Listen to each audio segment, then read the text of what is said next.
అందరికీ నమస్కారం.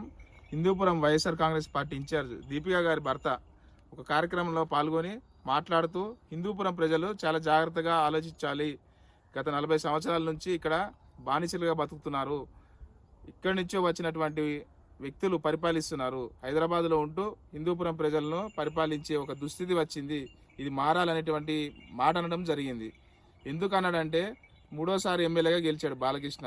ఆయన అక్కడ స్థానికుడు కాదు. ఏదో ప్రభుత్వ కార్యక్రమం ఉన్నప్పుడే వస్తాడు, వెళ్ళిపోతాడు. దీని మీదనే ఇప్పుడిప్పుడు ప్రజల్లో వ్యతిరేకత వస్తుంది. అందరూ ప్రజలు కూడా మాట్లాడుతూ ఉన్నారు దాని గురించే.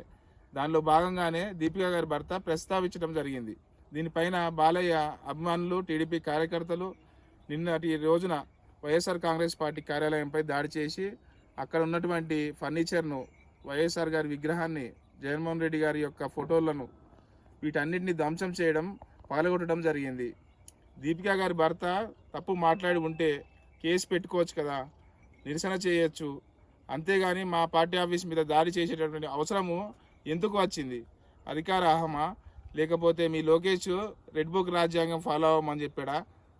ఎల్లో మీడియా కూడా సమర్థించమని చెప్తుంది. వాటికి ఎన్టీఆర్ గారి కొడుకుని అంటారా అని చెప్పి. మరి గతంలో బాలయ్య గారు మాట్లాడినవి మర్చిపోయారా?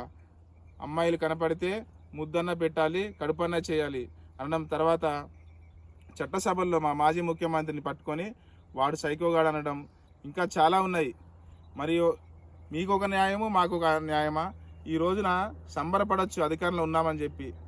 మన రెడ్ బుక్ పాలనలో భాగంగా పేజీలు తెరుస్తున్నాం, వైఎస్ఆర్ కాంగ్రెస్ పార్టీ వాళ్ళని మాట్లాడకూడదు, దాడులు చేస్తామంటే ఆల్రెడీ మా వైఎస్ఆర్ కాంగ్రెస్ పార్టీ కూడా వీటికి విరుగుడుగా సమాధానంగా మేము కూడా రాసుకుంటూ ఉన్నాం.